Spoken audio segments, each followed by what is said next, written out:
बचपन में कुछ न कुछ करते रहना ये स्वभाव था मेरा। तो मैं पागल की तरह बस उनको सुनने चला जाता था।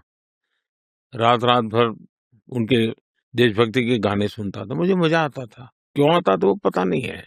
और दुनिया में इतना बड़ा स्वयंसेवी संगठन कहीं होगा ऐसा मैंने तो नहीं सुना है। 100 साल में राष्ट्रीय स्वयंसेवक संघ ने भारत के सारे चकाचौंध दुनिया से दूर रहते हुए एक साधक की तरह समर्पित भाव से, तो मेरा ये सौभाग्य रहा कि ऐसे पवित्र संगठन से मुझे संस्कार मिले जीवन के।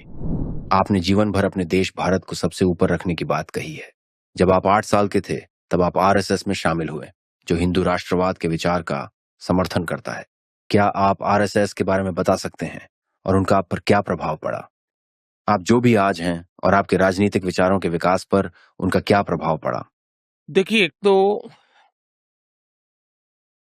बचपन में कुछ न कुछ करते रहना ये स्वभाव था मेरा।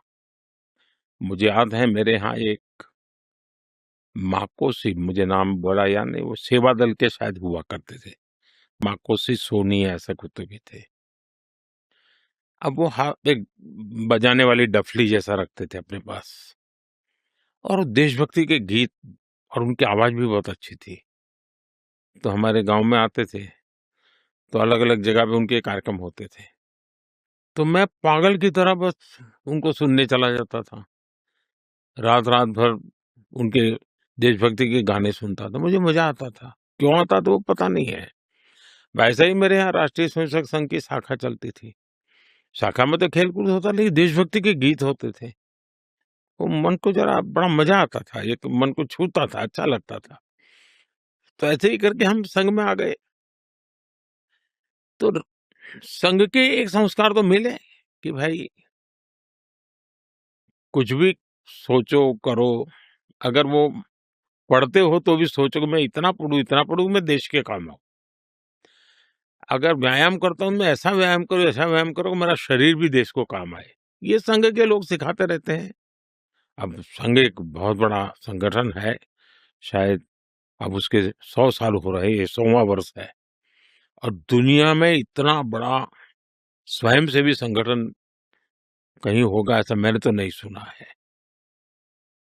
करोड़ों लोग उसके साथ जुड़े हुए हैं। लेकिन संघ को समझना इतना सरल नहीं है। संघ के काम को समझने का प्रयास करना चाहिए। और संघ स्वयं तो एक पर्पज ऑफ लाइफ जिसको कहे, इसके विषय में आपको एक अच्छी दिशा देता है। दूसरा, देश ही सब कुछ है और जन सेवा ही प्रभु सेवा है। ये जो हमारे वेद काल से जो कहा गया है, जो हमारे ऋषियों ने कहा, जो विवेकानंद ने कहा, वही बातें संघ के लोग करते हैं।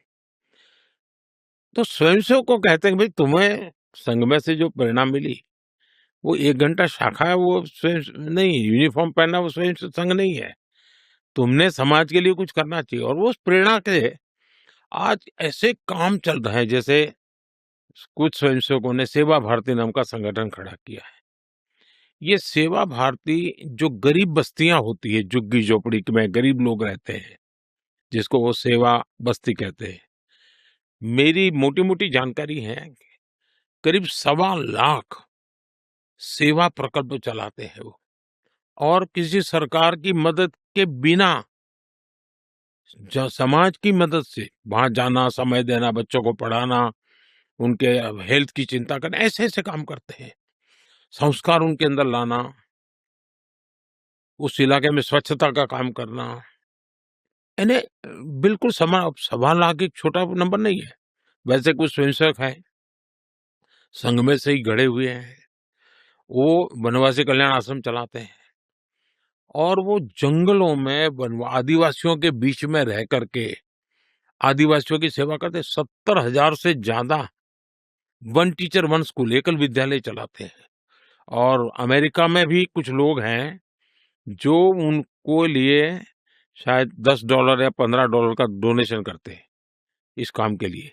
और वो कहते हैं कि एक कोका कोला नहीं पीनी है इस महीने, एक कोका कोला मत पियो और उतना पैसा ये एकल विद्यालय को दो।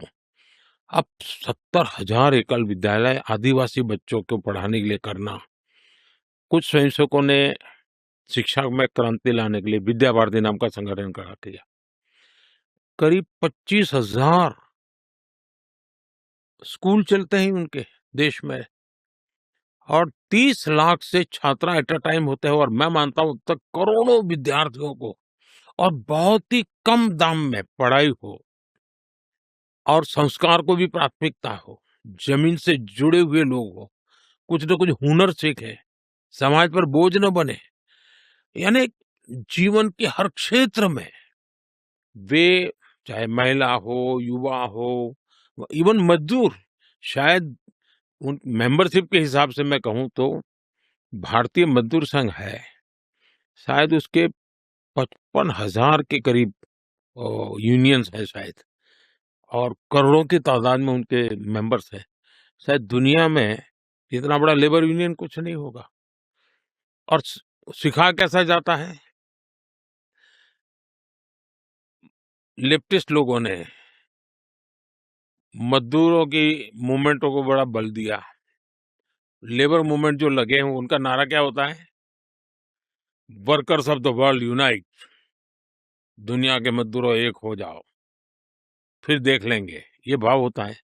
ये मजदूर संघ वाले क्या कहते हैं, जो आरएसएस की शाखा से निकले हुए स्वयंसेवक मजदूर संघ चलाते हैं, वो कहते हैं वर्कर्स यूनाइट द वर्ल्ड। वो कहते हैं workers of the world unite, ये कहते हैं workers unite the world. Unite the world. ये कितना बड़ा वाक्य, दो शब्दों में इधर उधर है, लेकिन कितना बड़ा वैचारिक बदलाव है। ये संघ की शाखा से निकले हुए लोग अपनी रुचि, प्रकृति, प्रवृत्ति के अनुसार जब काम करते हैं तो इस प्रकार के गतिविधियों को बल देते हैं। और जब इन कामों को देखेंगे तब आपको 100 साल में राष्ट्रीय स्वयंसेवक संघ ने भारत के सारे चकाचौंध दुनिया से दूर रहते हुए एक साधक की तरह समर्पित भाव से, तो मेरा ये सौभाग्य रहा कि ऐसे पवित्र संगठन से मुझे संस्कार मिले जीवन के, लाइफ ऑफ पर्पज में जो मिला। फिर मेरा सौभाग्य रहा कि मैं कुछ पल के लिए, कुछ समय के लिए संतों के बीच चला गया, तो हम मुझे एक आध्यात्मिक अधिष्ठान मिला, तो शिस्त मिली, लाइफ ऑफ पर्पज मिला, संतों के बाद आध्यात्मिक अधिष्ठान मिला। स्वामी आत्मस्थानंद जी जैसे लोगों ने जीवन भर मेरा हाथ पकड़ करके रखा, हर पल मेरा मार्गदर्शन करते रहे। तो रामकृष्ण मिशन, स्वामी विवेकानंद जी, उनके विचार, संघ के सेवा भाव, इन सब ने मुझे